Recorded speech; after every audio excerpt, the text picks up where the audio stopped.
Et voilà, bonjour à toutes et à tous. Je m'appelle Clément Lessort, je suis journaliste économique et surtout évidemment très heureux de vous accueillir pour cette seconde journée du 4e édition du Forum économique breton. Soyez donc les bienvenus pour cette journée riche encore, bien sûr, en séquences. Vous retrouvez l'ensemble de cette programmation sur le site officiel, bien sûr, fe-breton.bzh, bien entendu. Vous continuez de réagir avec le hashtag FEB2023 sur les réseaux sociaux pour reporter vos très jolies photos et les propos de nos grands témoins. On se retrouve pour cette seconde journée avec un sujet évidemment ô combien impérieux et sensible. On va parler croissance et inflation, grande prévision avec nos deux grands témoins qui vont venir me rejoindre dans quelques instants. Croissance et inflation, deux variables bien sûr incontournables des politiques publiques et des stratégies en entreprise. On s'adresse évidemment aux acteurs économiques de notre beau territoire, mais aussi deux marqueurs profonds de notre qualité de vie, du taux d'emploi ou encore de la stabilité sociale dans notre pays. On vit aujourd'hui évidemment dans une époque d'incertitude économique où les fluctuations des taux, on en parlera, de croissance et d'inflation suscitent à la fois espoir certains jours et inquiétude et préoccupation d'autres, avec une perspective de croissance de 0,7. J'entendais encore les derniers propos du gouverneur de la Banque de France hier matin, qui parlait peut-être évidemment d'une réhausse possible sur la fin 2023, et puis une inflation à 5,5. La France est aujourd'hui sur un chemin de crête. Alors dans un contexte international fragile, une reprise économique et une consommation des ménages en demi-teinte et un déficit public relativement élevé par rapport au reste de la zone euro, nos deux grands témoins vont nous éclairer sur ces sujets, nous donner et nous livrer leurs grandes prévisions, je le disais, sur la croissance et l'inflation. Merci donc d'accueillir pour une première intervention en format keynote le premier sous-gouverneur de la Banque de France, Denis Baud.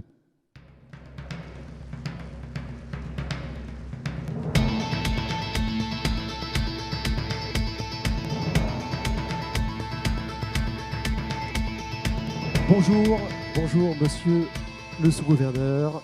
Merci beaucoup d'être avec nous. Je rappelle évidemment très rapidement, s'il le fallait, que la Banque de France est aujourd'hui le pilier français de l'eurosystème, un système fédéral qui regroupe évidemment la Banque centrale européenne et puis les banques centrales nationales. Ces trois grandes missions, très rapidement, la stratégie monétaire, bien sûr, la stabilité financière et le service économique aux collectivités. Une précision avant de vous passer le floor, nous sommes exactement à une semaine jour pour jour de la prochaine réunion des gouverneurs de banque centrale, qui se passe évidemment à Francfort, vous le savez, et donc nous sommes dans la silent period, dans une période de silence qui vous interdit évidemment des commentaires concernant la politique monétaire, donc on n'ira pas vous chercher particulièrement là-dessus, c'est bien noté. J'avais un peu croisé le fer avec François Villeroy de Galhau l'année dernière, j'ai bien compris le message. Il s'agit d'éviter plus sérieusement, évidemment, de donner au marché financier le plus petit indice qui soit pour les décisions sur les décisions de taux d'intérêt ou d'assouplissement quantitatif que la BCE pourrait prendre dans les prochains jours. Je vous laisse la parole, Denis Baud, et on se retrouve dans 15 minutes avec le délégué régional Hervé Mattei qui nous rejoindra. À tout de suite. Merci beaucoup, Monsieur Lessort. Bonjour à toutes et à tous, et merci aux organisateurs de ce 4e FEB de m'offrir la possibilité de vous présenter notre diagnostic et nos prévisions sur la situation macroéconomique de la zone euro et de la France et des conséquences que nous en avons tirées pour la conduite de la politique monétaire. Alors, s'agissant de la situation macroéconomique et de ses perspectives, je voudrais pour commencer rappeler que l'économie de la zone euro a été affectée par une série de chocs sans précédent au cours des dernières années. J'espère que j'ai une présentation, quelques planches pour illustrer mon propos.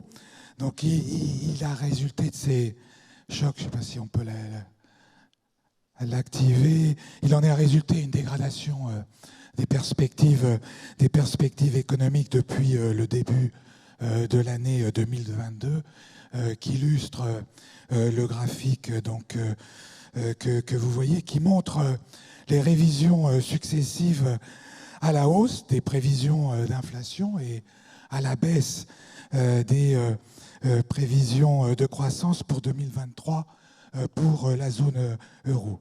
Alors, ces chocs liés en particulier à la guerre en Ukraine et au confinement en Chine, ont eu pour effet de ralentir effectivement la croissance et d'accélérer l'inflation. Cet effet dit dans le jargon des économistes de slowflation, va-t-il se transformer en effet stagflationniste, c'est-à-dire conduire à une récession? Cette menace ne s'est pas matérialisée jusqu'à présent. Les données et les enquêtes les plus récentes indiquent plutôt un ralentissement significatif de la croissance économique dans la zone euro, suivi d'une reprise. 3 facteurs principaux ont contribué à ce ralentissement.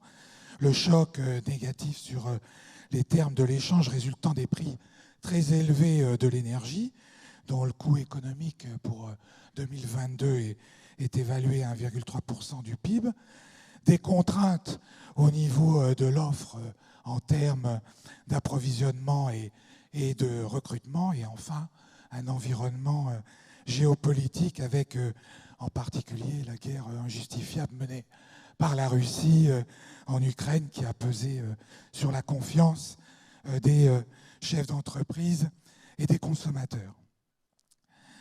En conséquence, selon les projections macroéconomiques de la BCE que vous voyez à l'écran, la dernière donc, qui est projetée datant du mois de juin, la croissance annuelle moyenne du PIB de la zone euro devrait ralentir à 0,9% en 2023 contre 3,5% en 2022, avant de remonter à 1,5% en 2024 et 1,6% en 2025.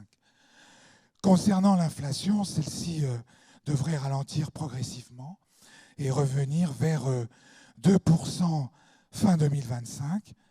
La prévision d'inflation de la BCE pour la zone euro est ainsi de 5,4% en 2023, 3% en 2024 et 2,2% en 2025. Pour l'économie française, les perspectives sont globalement similaires. L'activité économique devrait croître à un rythme limité en 2023 avant de se redresser en 2024 et 2025. Le PIB devrait croître, donc selon nos dernières prévisions, de 0,7% en 2023, puis de 1% en 2024 et 1,5% en 2025, et l'inflation passée de 5,6% en 2023 en moyenne à 2,4% en 2024 et 1,9% en 2025. Autrement dit, le scénario central de notre prévision est que l'économie française réussirait à sortir progressivement de l'inflation sans récession, même si le ralentissement économique est marqué. Les prévisions de l'Eurosystème et de la Banque de France, qui sont convergentes avec celles réalisées par d'autres organismes internationaux et européens, s'appuient sur des perspectives de consommation des ménages qui se replieraient légèrement en 2023 de 0,1% sous l'effet d'un tassement du pouvoir d'achat, puis s'accélérerait en 2024 lors de 1,5% et en 2025 du même ordre de grandeur, avec le rebond du pouvoir d'achat, alors que du côté des entreprises, les plans d'investissement devraient être modérément affectés.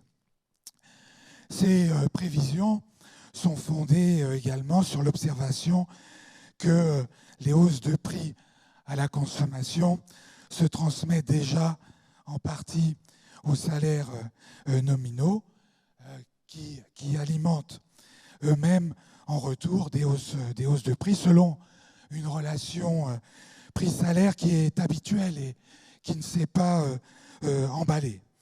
En outre, l'impact du choc sur les termes de l'échange, et en particulier celui de la facture énergétique sur les revenus réels, est largement amorti par les nombreuses mesures budgétaires de soutien au pouvoir d'achat qui ont été mises en place. S'agissant des entreprises, l'augmentation en particulier des coûts de l'énergie, l'accélération des salaires nominaux et la faiblesse des gains de productivité, due notamment à la montée de l'alternance et des comportements de rétention de main-d'œuvre pour préparer le rebond ultérieur de l'activité, devrait peser sur les marges. Le taux de marge des sociétés non financières, qui a été exceptionnellement soutenu en 2020 et 2021 par les différentes mesures qui ont été mises en place pour faire face à la crise Covid, n'a pas pour autant contribué de manière globale à l'inflation en France. Ça reste notre diagnostic, contrairement à ce que l'on a pu observer dans d'autres pays comme l'Allemagne ou l'Espagne. Ces marges diminueraient légèrement sur la période 2023-2024 avant de se redresser en 2025 à 32%, soit un niveau qui est légèrement supérieur à son niveau qui précède la crise, le niveau de 2018. Notre enquête mensuelle de conjoncture, qui est publiée, la dernière que nous avons publiée au mois d'août, confirme globalement, dans l'immédiat, le scénario central que je viens de décrire pour l'activité qui a progressé en juillet dans l'industrie, les services et le bâtiment. Sur la base des résultats de cette enquête, qui ont été complétés par un ensemble d'autres indicateurs, nous estimons que la progression du PIB au troisième trimestre 2023 serait légèrement positive par rapport au trimestre précédent. Il en est de même pour l'inflation et notre scénario de décrue progressive. Selon notre dernière enquête de conjoncture, toujours pour le 4e mois consécutif, les industriels jugent que les prix sont en nette baisse pour les matières premières et se stabilisent pour les produits finis. L'inflation reste néanmoins largement supérieure à la cible d'inflation de l'eurosystème de 2%. En 2022, l'envolée des prix de l'énergie sur les marchés internationaux a constitué le principal choc inflationniste pour l'économie française. Ce choc s'est répercuté de manière contenue en 2022 sur les prix de détail de l'énergie, en raison notamment du bouclier tarifaire, mais il s'est transmis aussi indirectement et avec un délai de quelques mois aux autres composantes de l'inflation via les répercussions de l'alourdissement des coûts des producteurs. Ainsi, l'inflation en France, et c'est vrai aussi dans l'ensemble de la zone euro, s'est diffusée très largement et revêt désormais un caractère interne et généralisé, avec une hausse de l'ensemble des composantes de l'inflation. Et c'est ce que montre le graphique de gauche sur l'évolution des composantes de l'inflation en France. C'est cette inflation plus interne dont les banques centrales sont responsables et qu'elles ne doivent pas laisser persister. En l'absence de nouveaux chocs, notre prévision est donc que l'inflation en France, comme dans la zone euro, reviendrait progressivement vers 2% en 2025. Cette décrue de l'inflation à l'horizon de la prévision résulterait de l'effet combiné de plusieurs facteurs. La stabilisation en 2023 des prix des matières premières, qui devrait emporter une dissipation des effets de base, donc la référence dans le calcul des indices de prix associés à leur hausse antérieure. Les effets des changements de politique monétaire qu'a décidé le Conseil des gouverneurs de la BCE pour ramener l'inflation à 2%, sur laquelle je vais maintenant me concentrer mon propos, et corrélativement le maintien de l'ancrage des anticipations d'inflation à moyen terme au voisinage de la cible d'inflation de la BCE de 2%. Alors quelles sont les implications du changement de situation et de perspective macroéconomique que je viens de décrire pour la politique monétaire en zone euro? Du point de vue de la politique monétaire, ce changement a eu pour effet de changer la nature du risque principal qu'elle doit réduire. Le risque pour la stabilité des prix auquel nous sommes confrontés n'est plus celui auquel nous avions été confrontés pendant une longue période d'une inflation trop faible, trop longtemps, mais celui d'une inflation trop élevée, trop longtemps. Et ce changement fondamental appelait un changement d'orientation de la politique monétaire. C'est pourquoi, dans un premier temps, le Conseil des gouverneurs de la BCE a décidé de démanteler les mesures adoptées pour lutter contre le risque d'inflation trop basse, trop longtemps, ou autrement dit de déflation. Ainsi, pour ce qui concerne les taux d'intérêt directeurs de la BCE, le Conseil des gouverneurs de la BCE a décidé de les augmenter à un rythme accéléré de 250 points de base au total entre juillet et décembre 2022 pour les ramener à un niveau dit de taux neutre qui désigne le niveau d'équilibre théorique auquel il n'y a ni nouvelle accélération ni ralentissement monétaire de l'inflation. À la Banque de France, ce taux neutre, nous estimons qu'il se situe à un niveau proche de 2% en termes nominaux dans la zone euro. Il est clair qu'avec les augmentations de taux d'intérêt qui ont suivi, décidées entre janvier et juillet 2023, qui ont porté le taux directeur le plus bas de la BCE à 3,75%, le Conseil des gouverneurs de la BCE est allé plus loin et a fait entrer la politique monétaire dans un territoire restrictif au sens technique du terme. Les questions importantes maintenant concernent l'ampleur et la durée de ce durcissement de la politique monétaire.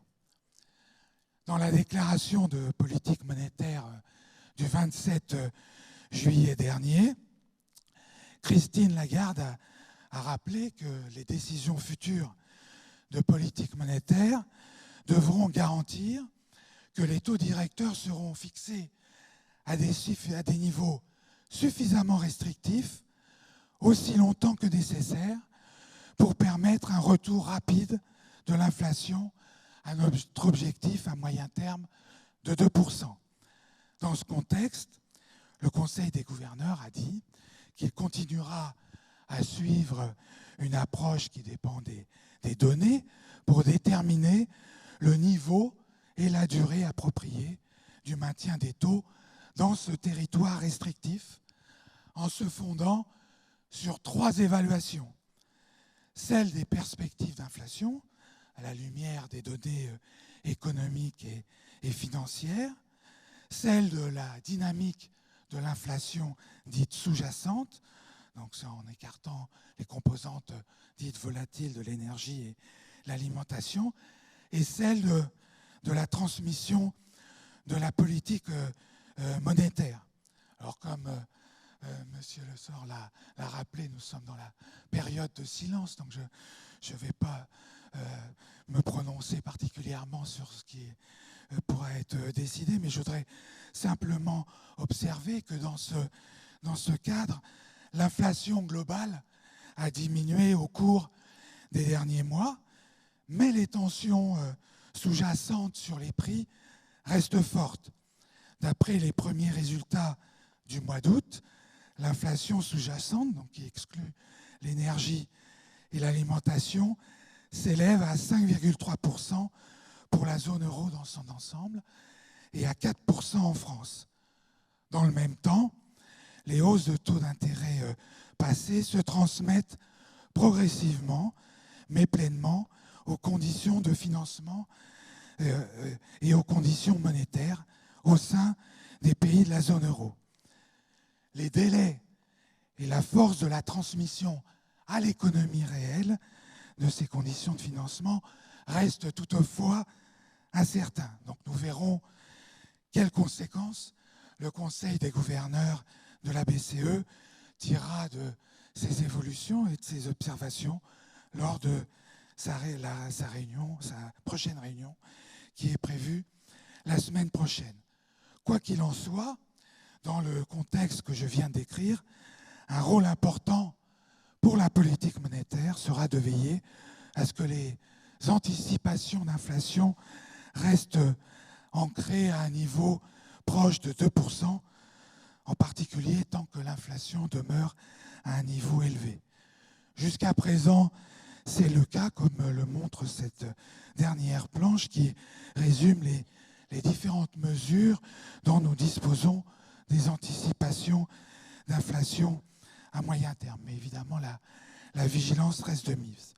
Donc je conclus cette présentation en soulignant que la prévision et l'engagement du Conseil des gouverneurs est que l'inflation devrait ralentir pour revenir à un niveau proche de 2% en 2025, à mesure que ces moteurs actuels s'estomperont et que la normalisation de la politique monétaire produira ses effets sur l'économie et dans les mécanismes de fixation des prix.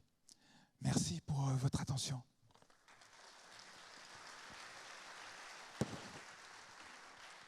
Denis Baud, sous-gouverneur de la Banque de France, merci beaucoup. Mon cher Denis, vous restez bien sûr avec nous. Nous allons être rejoints à présent par le directeur régional Bretagne de la Banque de France, Hervé Mattei.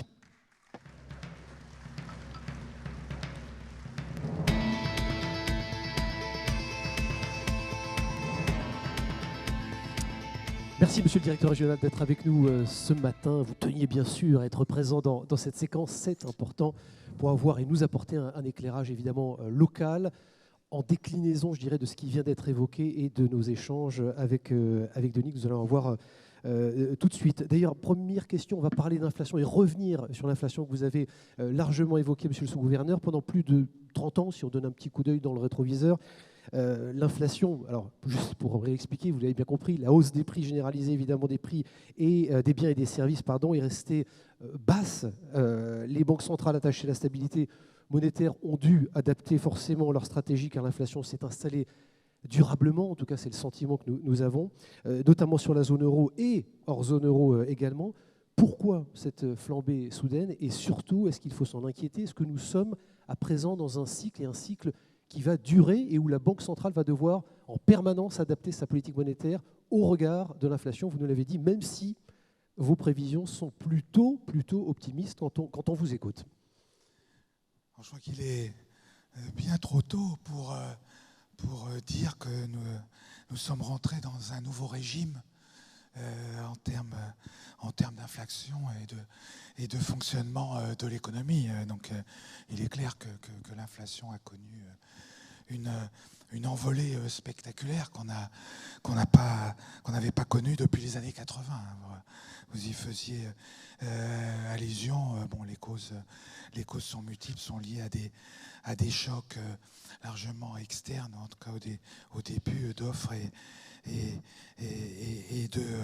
qui ont provoqué des chocs sur l'offre et la demande est poussée à la hausse des prix. Mais je voudrais souligner, insister que l'inflation, et c'est un phénomène mondial, en tout cas très largement partagé au niveau international, l'inflation s'est réorienté à la baisse. Alors on est à des niveaux qui sont élevés, trop élevés, éloignés des cibles des banques centrales à travers les zones économiques. Toutes les banques centrales partagent la même définition de la stabilité des prix, qui est une évolution de l'ordre de 2%. Cette décrue a commencé. Elle est en cours. Notre prévision pour la zone euro, c'est un retour à 2% en 2025. On devrait, on pense être à 4% à la fin de 2023. Et trois grands facteurs devraient nous mener, nous conduire sur cette trajectoire et nous ramener à 2%. Le premier grand facteur, c'est la stabilisation des prix des matières premières au sens large, pas uniquement de l'énergie après le renversement des hausses très importantes qu'on a connues en 2022. Le deuxième grand facteur, c'est l'impact des politiques monétaires qui sont pratiquement toutes restrictives, en tout cas dans les zones qui ont connu une embardée, une envolée de l'inflation. Et puis le troisième grand facteur, c'est le maintien de l'ancrage des anticipations. J'ai terminé par ce point-là d'inflation des agents économiques. C'est très important pour éviter le déclenchement d'une spirale prix-salaire qui est, je dirais, le mécanisme qui peut contribuer à entretenir une hausse croissante des prix. Et nous verrons dans un instant d'ailleurs l'anticipation justement des marchés sur ces sujets-là. Je voudrais qu'on revienne quand même avec vous sur la situation de l'inflation, parfois en tout cas qu'on semble percevoir comme très très hétérogène en fonction des zones économiques, notamment zone Amérique et zone Europe, avec des facteurs aussi et des causes qui sont différentes. Pour autant, comment est-ce qu'au sein de la zone euro, on peut constater des situations d'inflation aussi différentes, aussi divergentes? Et est-ce que ça met en péril la situation de la zone euro et la zone monétaire européenne? Alors, peut-être quelques considérations. Quand on regarde, on fait une photo à un instant instantané, donc on voit qu'il y a des différences de niveau d'inflation à travers les grandes zones économiques. Alors, il y a une première différence qu'on peut observer instantanément entre les États-Unis et la zone euro. Maintenant, si on regarde l'inflation cumulée sur plusieurs années, ces différences ont tendance à s'estomper. En fait, entre la zone euro et les États-Unis, on est avec une inflation cumulée qui est comparable de l'ordre de 18%.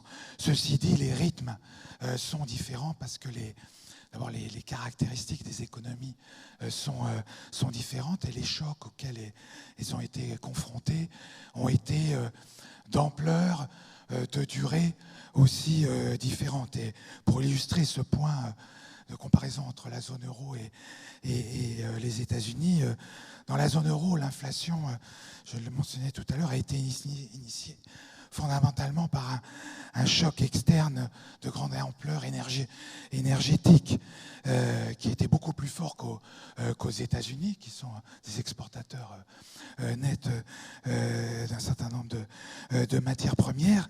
Mais la transmission de ce choc dans la zone euro n'a pas été amplifiée, exacerbée, comme aux États-Unis, par une exacerbation de la demande. Comme ça a été le cas aux États-Unis du fait d'un certain nombre de politiques publiques qui ont été menées, et notamment budgétaires. Donc ça explique les différences. Alors au sein de la zone euro, on observe évidemment des différences. Du simple au triple, hein. On va du simple au triple entre certains pays. De façon instantanée. La Belgique, bon, de façon instantanée. Là, pour faire partie de la zone euro, donc ça c'est les critères de Maastricht notamment, il y a toute une série de critères qui ont été retenus pour assurer une ressemblance en tout cas, ou une convergence des caractéristiques des économies. En fait, donc les différences qu'on observe, elles viennent d'autres facteurs et en fait, elles s'expliquent principalement par des politiques publiques qui ont été menées, en particulier le bouclier tarifaire, donc, qui a été déployé un peu partout dans la zone euro, mais selon une ampleur et selon un calendrier qui a pu différer et qui explique les différences que l'on peut observer, par exemple, entre l'Espagne et la France, sachant que cette différence a été inverse. Aujourd'hui, l'inflation en Espagne est inférieure à la zone euro. Il y a un an, c'était l'inverse qu'on pouvait observer. Donc c'est ce type de facteurs qui expliquent les différences, avec associé à ça aussi des caractéristiques ou des modalités différentes de négociation entre producteurs et distributeurs des prix, selon des rythmes différents, et aussi des salaires. Et donc ces deux grandes différences expliquent les différences instantanées d'inflation, mais ça n'est pas ces différences qui handicapent la conduite d'une politique monétaire pour la zone euro. Et elle a été menée, et elle est menée en tenant compte de l'ensemble, la situation de l'ensemble des économies de la zone euro. Je voudrais qu'on revienne sur la situation de la France aussi avec vous, en redonnant justement ce petit coup d'œil dans le rétroviseur également. Je reprenais vos bulletins du printemps 2023, il y a quelques mois à peine. Finalement, quand on regarde la situation et on compare vos prévisions, pas de retournement. La boule de cristal a bien fonctionné côté Banque de France. Finalement, on n'a pas d'effet de retournement significatif là quand on regarde la situation aujourd'hui. Un métier de prévisionniste, un métier difficile. Mais le fait est que par rapport au mois de mars, notre scénario central était déjà celui que je vous ai décrit, donc un ralentissement prononcé de l'activité et un ralentissement progressif de l'inflation. Et effectivement, ce scénario est toujours au cœur de nos prévisions. On n'a pas eu d'éléments nouveaux, de données qui nous ont incités à changer ce scénario central. Autrement dit, l'économie française devrait réussir à sortir progressivement de l'inflation sans récession. C'est ça. S'il y a un message dans nos prévisions qu'il faut retenir, c'est celui-là. Ça ne veut pas dire que cette prévision, ce scénario central n'est pas soumis à des aléas. Le niveau d'incertitude demeure élevé, mais je dirais les enquêtes, et je vous ai présenté quelques résultats récents de ces enquêtes, pour l'instant, nous confirment que l'économie française est sur la trajectoire que je viens de vous décrire. Vous avez raison quand même de rester prudent et de évidemment mentionner ces aléas eu égard au contexte géopolitique et aussi à la situation économique d'un pays comme la Chine, on pourrait l'évoquer. Déclinaison peut-être bretonne, monsieur le directeur régional. Bonjour à toutes et à tous. Merci. Hervé, est-ce que vous constatez le même sujet, pas d'effet de retournement depuis mars, raccord sur le territoire? Effectivement, on est tout à fait dans la même tendance.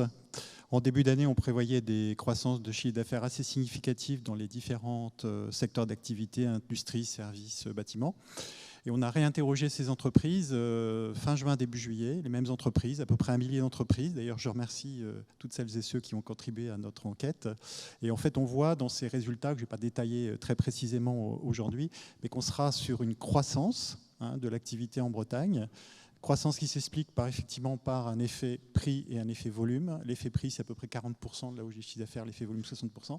Mais dans tous les secteurs, on sera en croissance, ça sera moins fort que prévu en début d'année, mais on sera en croissance. Alors, très faible dans le secteur de la construction, mais on prévoyait à peu près 0 en début d'année. Donc, on sera un petit peu en croissance.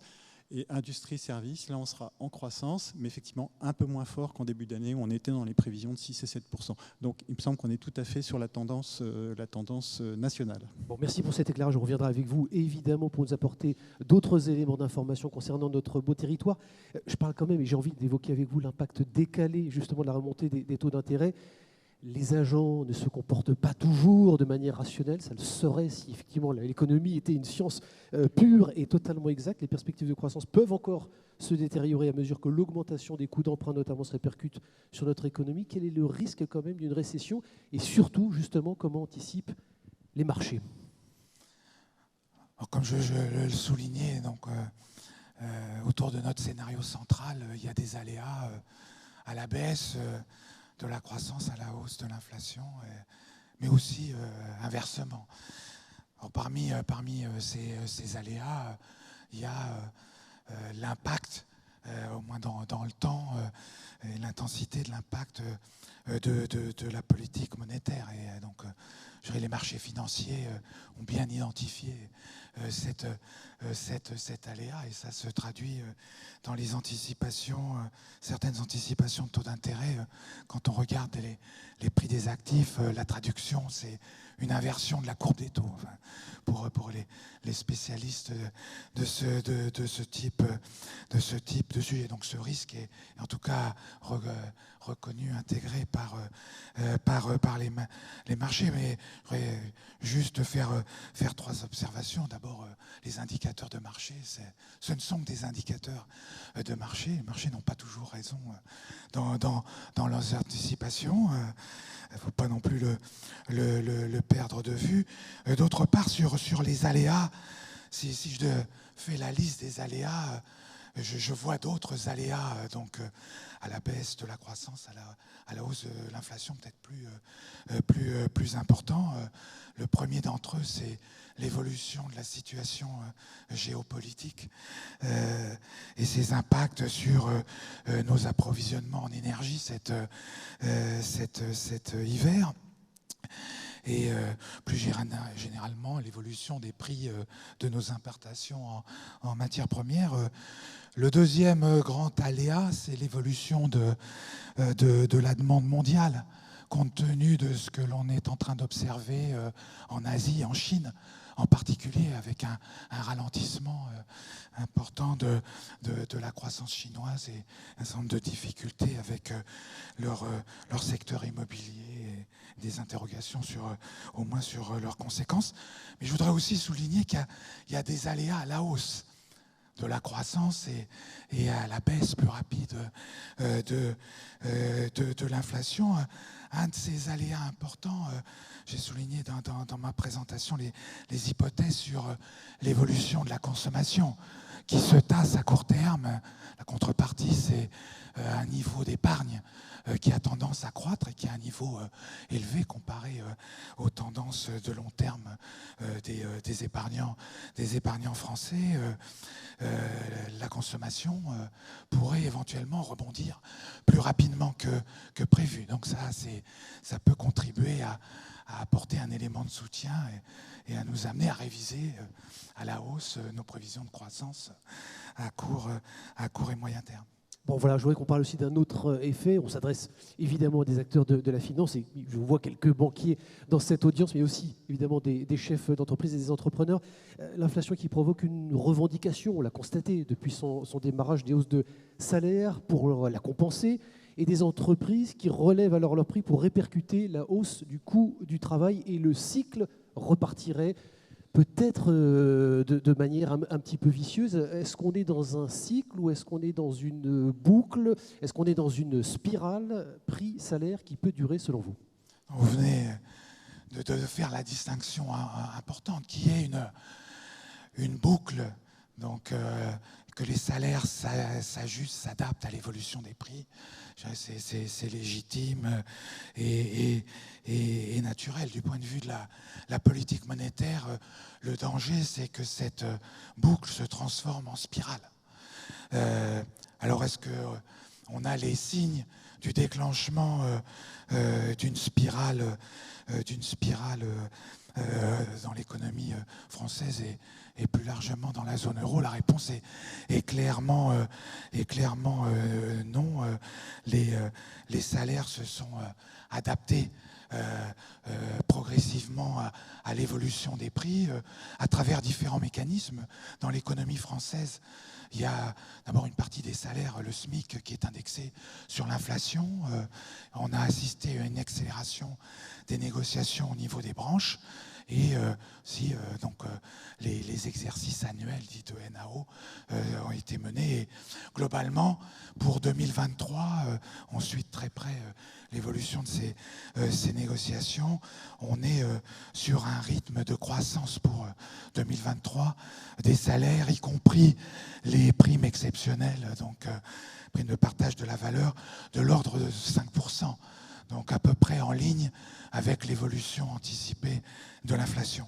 Bon, je voudrais qu'on parle évidemment, et quand on parle de croissance, d'effet de limitation de cette croissance, et notamment en parler avec vous, monsieur le directeur régional, parce que je vois que le temps passe également. Côté Bretagne, on a, comme dans d'autres bassins d'emploi, une crise du logement et des difficultés de recrutement. On est une région évidemment attractive, c'est bien de le répéter encore une fois aujourd'hui dans ce forum. On attend 400 000 personnes d'ici 2030.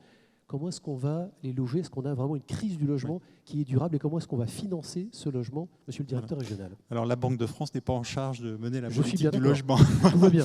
Mais de faire en sorte effectivement d'assurer que les conditions de financement sont réunies. On est d'accord. Déjà, ce qu'on peut dire, c'est qu'on a des banques solides en France qui financent l'économie, et on l'a bien vu au cours de ces dernières années. Ce qu'on peut dire aussi, c'est que les encours de crédit immobilier progressent, certes beaucoup plus lentement qu'ils ne progressaient ces dernières années, mais on était sur des années, je dirais, atypiques, extraordinaires.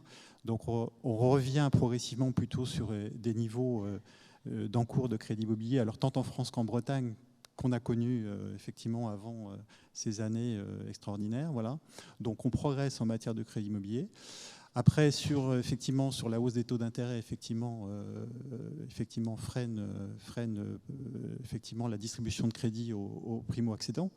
Mais effectivement, là, on est sur un équilibre entre accorder des crédits immobiliers, donc face à une demande qui faiblit, effectivement dans un contexte de ménages qui sont de plus en plus inquiets, donc accorder des crédits, donc les banques sont prêtes à accorder des crédits, voilà. Et puis par ailleurs éviter du surendettement, parce qu'effectivement l'argent que prêtent les banques, c'est notre argent, et donc il s'agit effectivement que les ménages soient solvables. Donc ce qu'on peut retenir, c'est qu'effectivement il y a un problème de demande de crédit, puisque les ménages ont une certaine perte de confiance dans l'économie avec cette inflation. En face, effectivement, il y a des taux qui montent, mais en termes d'encours de crédit immobilier, on est toujours en progression et en faible progression. Je pense que c'est un message assez important. Peut-être que Denis peut continuer. Rapidement. Je pense qu'il faut avoir en tête que le problème principal, enfin le ralentissement, la distribution du crédit, c'est lié au ralentissement de la demande. Là, en France, c'est là où on trouve le crédit à l'habitat le plus abondant, le moins cher et le plus sûr. Pour résumer, par rapport à l'Allemagne, le taux de croissance de la distribution de crédit est supérieur de 30% et 3 fois plus important que dans des pays comme l'Espagne. Donc il n'y a pas de problème d'offre à ce stade de crédit. La demande ralentit, mais ça, c'est les effets attendus du resserrement de la politique monétaire pour lutter contre l'inflation. Alors je reviens peut-être sur un autre aspect de la question, qui est les difficultés de recrutement. Donc on a toujours énormément de difficultés de recrutement en Bretagne, mais notre toute dernière enquête là, de fin juin, début juillet, montre qu'il y a un peu moins de difficultés de recrutement dans le secteur de la construction. Ça monte un petit peu dans le secteur des services, mais c'est pratiquement stable, et ça diminue légèrement dans l'industrie. Donc il semble qu'effectivement, avec ce ralentissement de la croissance, il y ait un petit peu moins de difficultés de recrutement, même si on reste en Bretagne à des niveaux élevés, avec notre taux de chômage qui reste un des plus bas de France. Bon, autre indicateur de la santé, de la bonne santé de nos entreprises et de notre économie, notamment locale, avec vous, Hervé Mattei, sur les défaillances, quel suivi vous reportez sur les 12 derniers mois, et quels secteurs seraient particulièrement concernés, avec en regard, peut-être en perspective, la taille des entreprises? Est-ce que les ETI, nos ETI, je sais qu'elles sont nombreuses, et je salue le club ETI évidemment en Bretagne, est-ce qu'elles sont plus robustes que les autres? Alors, sur les défaillances d'entreprises, on n'a pas encore retrouvé le niveau de 2019, donc on s'en approche, un petit peu à l'image du niveau national. Il faut toujours faire attention sur les défaillances quand on raisonne en nombre et en impact macroéconomique. Aujourd'hui, ce sont surtout des toutes petites entreprises qui, effectivement, sont en défaillance. Et il faut rapporter aussi aux créations d'entreprises qui ont été extrêmement élevées. On n'a jamais vu ça en Bretagne, plus de 10 000 créations d'entreprises en 21-22. Donc, pour le moment, on peut dire que il y a effectivement, on retrouve un niveau, je dirais, normal c'est la vie économique, hein, il y a des créations, il y a des défaillances. On retrouve un niveau, on a pratiquement retrouvé le niveau 19, le niveau normal. Il n'y a pas d'effet rattrapage massif avec l'effet Covid, et il y a assez peu d'impact finalement macroéconomique sur ces défaillances. C'est les petites entreprises, les ETI, effectivement, le tissu économique des ETI se porte bien, même si l'enquête montre que cette année, leur rentabilité s'affaiblit, hein, effectivement, dans cette période, et c'est très lié au secteur de l'agroalimentaire, effectivement, qui n'a pas encore répercuté ou qui n'a pas pu répercuter la hausse des coûts. Donc il y a de l'activité, mais effectivement, pour les ETI, il y a une baisse des rentabilités qui est attendue. Bon, justement, je voudrais qu'on revienne peut-être pour terminer avec vous, monsieur le sous-gouverneur, sur la question des marges, revenir sur les propos de François Villeroy-de-Galhau au printemps qui disait finalement que les marges n'avaient pas forcément eu un effet très très corrélé avec l'inflation en même temps, puisqu'en même temps, on peut le dire dans cette période. Lane, je crois que l'Irlandais, l'économiste en chef de la Banque centrale européenne, disait au même moment que les marges étaient les principales responsables de l'inflation, en tout cas il les désignait comme tels. Qui a raison et quelles sont les perspectives sur 2023-2024 ? Les deux ont raison. Oui, bien sûr. Vous ne voulez pas fâcher avec personne. Quoi, Philippe Lane visait, je crois que je l'ai évoqué, dans certains pays, les comportements de marge et d'élargissement, non seulement de préservation, mais d'élargissement des marges, ont joué un rôle dans la dynamique d'accélération de l'inflation, notamment en Allemagne et en Espagne. En France, et c'est à la France que François Villeroy-de-Galhau faisait référence, son diagnostic demeure. On ne voit pas à ce stade de contribution des comportements de marge globalement à un emballement ou déclenchement d'une boucle, leur marge, prix et prix salaire. Ceci dit, l'INSEE vient de publier des résultats détaillés des comptes nationaux pour le deuxième trimestre. Alors, ceux d'entre vous qui ont aperçu cette publication, c'était le 31 août, le taux de marge des entreprises a augmenté significativement. Globalement, il s'est établi au deuxième trimestre à 33,2%. Alors d'abord, je cite ce chiffre avec prudence parce que c'est le type de données qui est régulièrement révisé et peut être révisé fortement, mais le premier trimestre, c'était 31,7%. Point important à avoir en tête, c'est que c'est dû au comportement d'un secteur qui est le secteur de l'énergie. Et nos prévisions en termes d'évolution des marges que j'ai rappelé tout à l'heure, qui sous-tendent notre scénario central, c'est que cet élargissement est temporaire et les marges devraient se stabiliser et revenir vers les niveaux de 32% qui étaient ceux qu'on observait avant la crise. 42 secondes, Hervé Mattei, pour évoquer cette enquête que vous avez réalisée, merci Denis Baud, fin juin, début juillet, auprès de 1 000 d'entreprises bretonnes du territoire représentant plus de 135 000 salariés. Nous dire peut-être les quelques faits saillants en pleine résonance, en plein écho avec ce qu'on vient d'évoquer. Très rapidement, parce que je vois que le compteur tourne. Merci. Donc je vous ai dit croissance moins forte que prévu, mais croissance. Rentabilité qui s'affaiblit, j'en ai Industrie-service. Industrie-service, rentabilité qui s'affaiblit. Investissement, plutôt bonne surprise, plutôt une tendance à la hausse des investissements. Alors c'est principalement dû aux grandes entreprises, donc ça c'est plutôt bon signe pour le futur. Toujours des effectifs renforcés dans les entreprises. Donc on est bien dans les prévisions de début d'année, on prévoyait plus 2% de renforcement des effectifs. Ce qu'on peut dire également, c'est qu'en termes il y a un autre sujet de préoccupation des entreprises, c'est les délais de paiement. Alors effectivement, on voit dans nos statistiques que les trésoreries se resserrent. C'est lié à l'augmentation des besoins en fonds de roulement, c'est lié à ce ralentissement de la croissance. Donc les trésoreries se resserrent. Bon, on est encore bien au-delà du niveau de 2019. On voit, il y a pas mal d'entreprises qui nous signalent maintenant des délais de clients un peu plus importants. C'est 20% des entreprises, donc il y a un petit dérapage sur ces délais de paiement, donc il faudra être vigilant. Je rappelle à l'occasion d'ailleurs que pour la cotation Banque de France, si on voit que les entreprises effectivement, je dirais, abusent un peu sur les délais de règlement fournisseurs, effectivement, on va baisser leur cotation. Hein. Ça fait partie des critères qu'on retient aujourd'hui. Donc il y a un point de vigilance là sur les délais de paiement client. Voilà. Donc pour la Bretagne, en résumé, c'est effectivement les prévisions sont moins favorables qu'en début d'année. On était peut-être un peu optimiste, mais par contre, on est toujours en croissance avec des rentabilités qui s'affaiblissent, mais qui restent à un niveau correct. Peut-être l'agroalimentaire, effectivement, la rentabilité est à surveiller. Premier résultat de cette enquête, en avant-première, hein, dans le cadre du Forum économique breton, bien sûr, qui sera publié quand, ces résultats? Ça va sortir là, c'est dans le four? Alors, je la présente en webinaire beaucoup plus complètement le 14 et elle sera disponible dans les prochains jours. Hervé Mattei, Denis Baux, on peut les applaudir tous les deux, respectivement, directeur régional de la Banque de France, monsieur le sous-gouverneur de la Banque de France. Merci beaucoup d'avoir été avec nous dans le cadre de cette 4e édition du Forum économique breton pour ces grandes prévisions, évidemment, croissance et inflation. La journée se poursuit dans d'autres salles, encore une fois, ici également. Excellente journée dans le cadre de ce Forum économique breton. À très bientôt.